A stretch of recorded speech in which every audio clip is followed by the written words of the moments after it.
Coming up on Mountain News this morning, we hear from Transportation Cabinet officials about preparing for the upcoming winter storm. And a ribbon-cutting ceremony for a new type of clinic in Hazard. Dedicated to Eastern and Southern Kentucky, this is WYMT Mountain News This Morning. Good Friday morning to you. I'm Caroline Mueller here with you on this January 23rd. The time is now 5:31. Let's check in with meteorologist Megan Dusmal for a look at your forecast this morning. Megan, we made it to the weekend, but I feel like that's not as exciting this week because we've kind of got some bad weather on the way. Yeah, I've kind of been dreading this weekend all week long, and yeah, we're finally here. It's Friday, and tomorrow is when we'll start to see impacts from this winter storm. So let's break down that forecast for you. This morning, you don't have to worry about any of the winter storm activity, and that will continue throughout the day.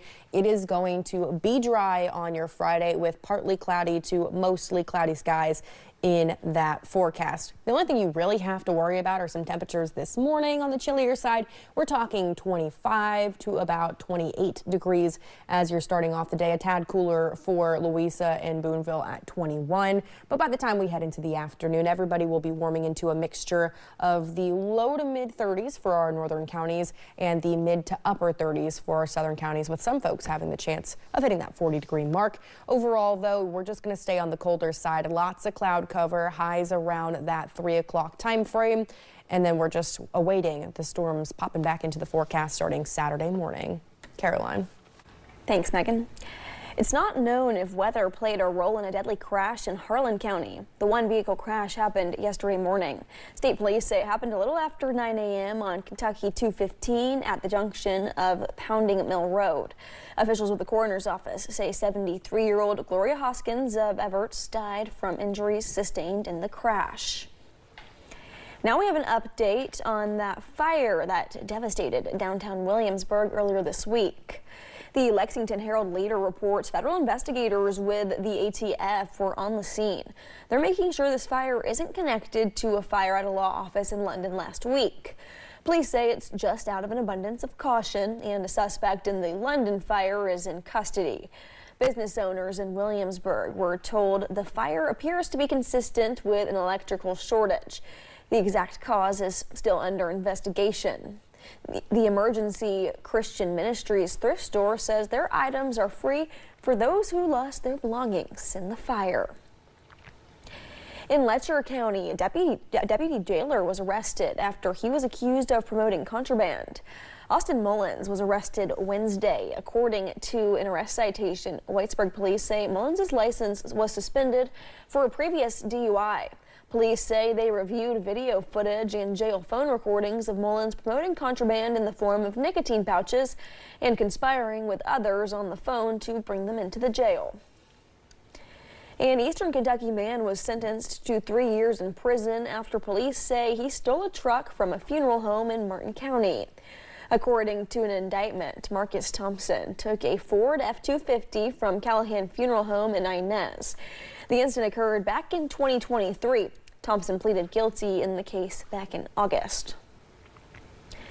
Some folks yesterday morning already had to deal with some black ice, but what we could see this weekend could be much worse. WYMT's McKinley Calandrino spoke to transportation officials about how they're preparing.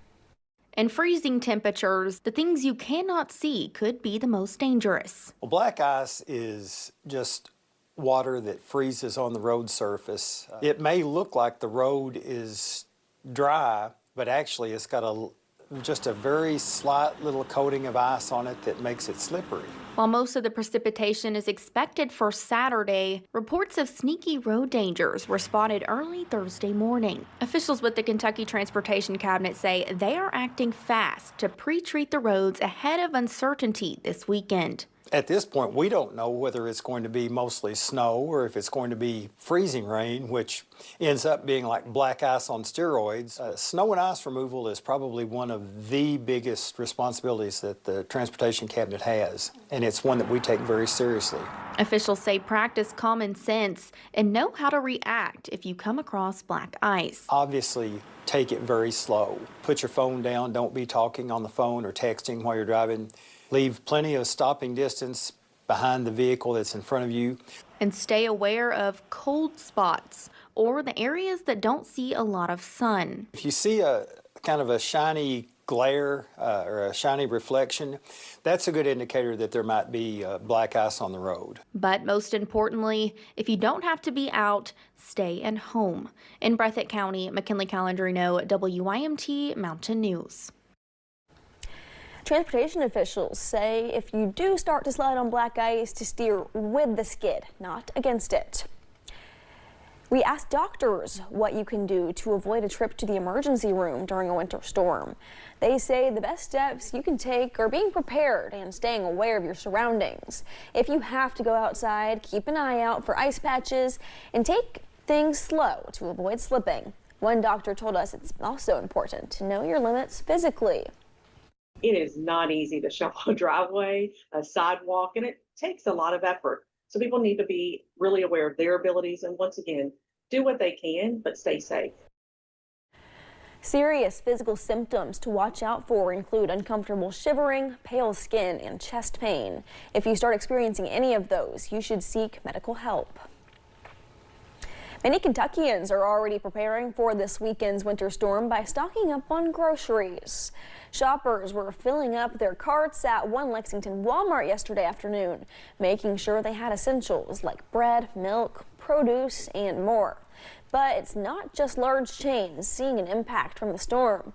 Even smaller grocery stores are seeing heavy foot traffic. Anytime we know there's inclement weather on the way, it is busy in here, but we're prepared. You know, we are making sure we're constantly stocking so the shelves are full. Some grocery stores, including the Kroger's in Lexington, say they plan to stay open during the storm, but keeping their employees safe is a priority. Yesterday, volunteers were expected to come together at the Dunlow Community Center in Wayne County, West Virginia, to help out those affected by the water crisis. The community center is offering a place to shower and prepare food for up to 800 people. Center Director Bill Likens says they're encouraging anyone affected by the water crisis to come pick up food that can be prepared without using water. All these volunteers came in to help us to get ready for the pantry and give a little extra food so that the people don't have water and can't prepare the meals. Some of this food's easy to eat without cooking. People can pick up food at the Dunlow Community Center from 10 a.m. until 2 p.m. today. If folks want to shower there, they need to call ahead to schedule a time. Earlier this week, Lloyd College hosted its opening spring convocation.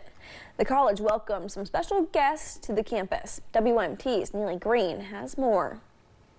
With more than 30 programs of study, students at Lloyd College are preparing for life after the degree, whether it's furthering more into their education, entering the workforce, or both. I'm interested in becoming a physician, so I want to go to medical school and ultimately be a pediatrician. So right now I'm in my organic chemistries and my anatomy classes and just all those science classes. Here at Lloyd College, students are not just opening their textbooks, but they're opening a world of opportunities. And thanks to a new partnership with Appalachian Regional Healthcare, those opportunities are expanding. They are sponsoring our Allied Health Club, and so this week they presented the first $10,000 of a $30,000 commitment to fund that partnership. The Allied Health Club is a faculty-sponsored club that provides students with different tools and resources going into the medical field. And that helps us, like we meet with people.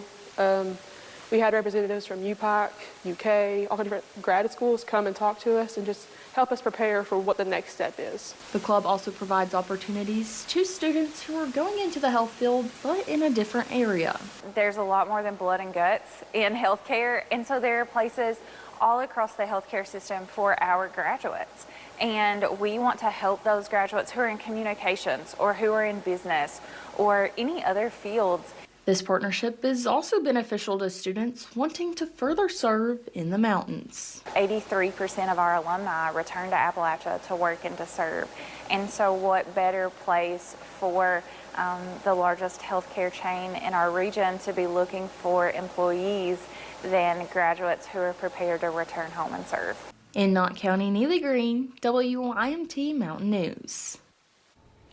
The campus welcomed 6 ARH representatives to present the first installment check of $10,000. 4 of those representatives are Alice Lloyd alumni. A new lifestyle medicine clinic is now open in Hazard following a ribbon cutting at the ARH clinic.